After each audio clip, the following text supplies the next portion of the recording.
Professor Aditya Mukherjee, क्या आपको लगता है कि ये कोशिश कामयाब हो सकती है?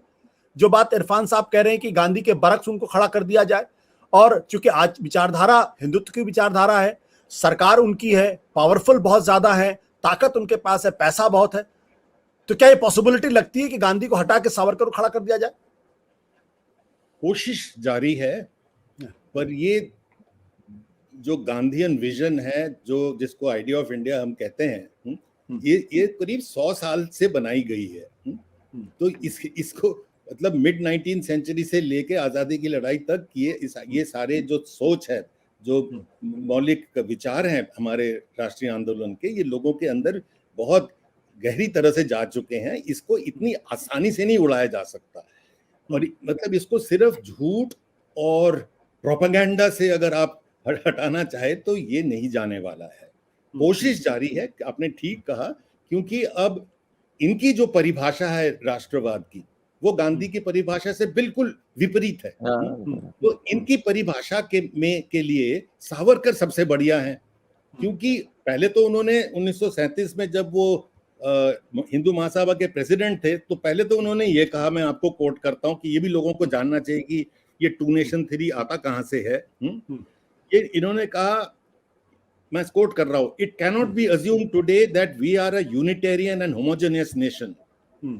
हम एक होमोजेनियस कंट्री नहीं है, we are two nations in the main, Hindu and मुस्लिम।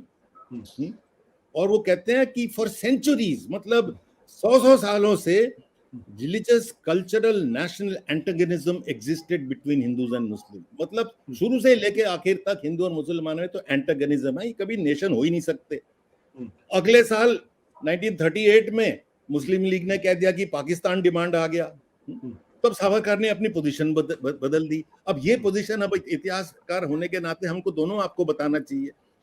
अब जो उन्होंने पोजीशन ली, वो कहते हैं कि ये हो ही नहीं सकता। How can you make Hindus and मुस्लिम, इनको पैरिटी कैसे दे सकते हो? हिंदूज आर द नेशन, एक ही नेशन है, वो हिंदू नेशन है। अब आप समझ रहे हैं कि क्यों उन सावरकर को हीरो बनाया जा रहा है। मुस्लिम तो कम्युनिटी है। अगर आपको बात अच्छी तरह नहीं समझ आई तो उन्होंने एग्जाम्पल देके समझाया। The Germans are the nation in Germany and the Jews are a minority. इनका प्रेसिडेंशियल एड्रेस है 1938 का, देख लीजिएगा। Germans are a nation and the Jews are a minority. और आपको पता ही है जूज के साथ क्या किया गया है ना, और क्या होना चाहिए। Even so the Hindus are a nation in India, in Hindustan, अब वो हिंदुस्तान बन गया, and the Muslims are a minority, a community. तो इनका ये जो विजन ऑफ नेशन है, ये हिंदू नेशन है, हिंदुस्तान है, and Muslims and other communities are there on sufferance, Jews की तरह। और उनको मतलब आप सोच लीजिए क्या करना चाहिए, नहीं करना चाहिए। तो ये जो मानसिकता है, ये अगर आप फैलाना चाहें तो आप सावरकर को जरूर याद करेंगे। खास करके सावरकर ने जब उन्होंने सबसे पहले अपने हिंदुत्व के डेफिनेशन में एक जो डेफिनेशन दी, इनके लिए बहुत इंपॉर्टेंट है। बाय दैट डेफिनेशन सारे Muslims and Christians in India are foreigners. क्योंकि उन्होंने जो कहा ये बहुत इंपॉर्टेंट है, ये हम बार बार कहते हैं, सबको पता है, फिर भी आपके माध्यम से दोहराना चाहता हूं। वो कहते हैं कि भाई कौन इंडियन है? जिसकी पितृभू और पुण्यभू, holy land and fatherland India में है। अब तो होली लैंड तो है नहीं क्रिश्चियंस का और मुस्लिम्स का इंडिया में, तो ये तो फॉरेनर है, इंडियंस ही नहीं है। तो ये notion that all Muslims, all Christians are foreigners, ये this is exactly the opposite view of Gandhi. ये गांधी बोला गया था 1942 में कि ये तो ऐसे कह रहे हैं आरएसएस वाले, तो गांधी जी ने पूरा डेफिनेशन दे दिया कि हु इज एन इंडियन। ये सीए के लिए बहुत काम आया लोगों को, है कि anybody who lives in this country and has nowhere else to go is an Indian. चाहे वो बेनी इजराइल हो, सारों का नाम दे देते हैं, चाहे वो इंडियन क्रिश्चियन हो, चाहे मुस्लिम हो, चाहे is a Christian. This is not a Hindu Rashtra. It's not going to be a Hindu Rashtra. It's going to be a country of every citizen of the country. तो ये vision Gandhi ji का, तो अगर आप किल करना चाहेंगे, जो कि हमारे राष्ट्रीय आंदोलन का विजन है, तो आपके पास सबसे बढ़िया ऑल्टरनेटिव जो है और सबसे क्लियर कट और सबसे ब्रिलियंट उस हिसाब से वो सावरकर है। इसीलिए उनको बढ़ाने की कोशिश हो रही है। पर आपका जो मूल क्वेश्चन था कि क्या इसमें सक्सेसफुल होगा, मैं एस्ट्रोलॉजर तो है नहीं, हम हिस्टोरियन है। हिस्टोरियन के हिसाब से अगर हिस्ट्री जिस तरह से चलती है कि ये इतना आसान नहीं होगा। These are not reversible things. एक पॉपुलर माइंड, पॉपुलर कॉन्शियसनेस, एक इंडियन सिविलाइजेशनल वैल्यू जो है, जो सिर्फ नेशनल मूवमेंट से नहीं है, जो कि डिस्कवरी ऑफ इंडिया में नेहरू जी बताते हैं आपके एंशिएंट इंडिया से चल रहा है। आपका एक डायलॉजिकल ट्रेडिशन जो है ऑफ एक्सेप्टिंग डिफरेंस, वो आप ऐसे ही नहीं बदल दे सकते। प्रोफेसर मुखर्जी, थोड़ा सा अपने आप राइट पे आ जाए तो आपका, क्योंकि आपका चेहरा थोड़ा सा कट रहा। प्रोफेसर इरफान, आप इसमें कुछ जोड़ना चाहते हैं, लेकिन उसके साथ में एक सवाल और कर दूं ताकि आप अपने जवाब में उसको भी जोड़ लें। जो ये सावरकर को लेकर जो तमाम कंट्रोवर्सी है, कि उनको एक तरफ ब्रिलियंट क्रांतिकारी भी माना जाता है, लेकिन उसके बाद फिर उनको पूरी तरीके से गांधी की हत्या में भी उनका नाम आता है, अंग्रेजों की मदद करने के लिए आता है। तो ये जो स्प्लिट पर्सनालिटी है, इसको अगर हमारे दर्शकों को अगर थोड़ा सा एक्सप्लेन कर देंगे तो ज्यादा मदद मिलेगी हमारे दर्शकों को थोड़ा समझने में। ये इसको एक्सप्लेन करने में मुझे नहीं लगता कि इतना आसान काम है, क्योंकि ये बहुत ही कॉम्प्लेक्स इशू है और बहुत ही कॉम्प्लेक्स पर्सनालिटी भी है। क्योंकि ये आदमी क्योंकि अपने बहुत सी बातें सावरकर के बारे में सुनी होंगी।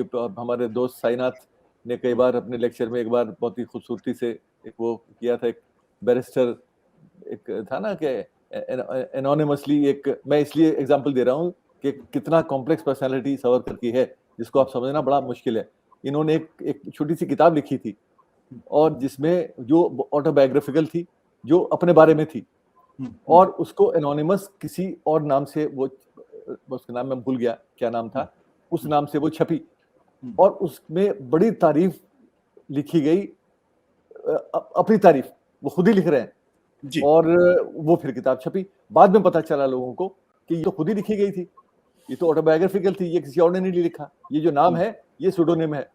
तो ये आदमी बहुत कॉम्प्लेक्स पर्सनालिटी थी, और इसमें इनको समझना, एक्सप्लेन करना कि ये स्प्लिट पर्सनालिटी की तरह से देखना, मुझे नहीं लगता कि स्प्लिट पर्सनालिटी इतना है। मतलब ये पूरा सोचा समझा प्लान था, और क्योंकि एक शिफ्ट के बाद दोबारा तो कोई बदलाव हमें नजर नहीं आता।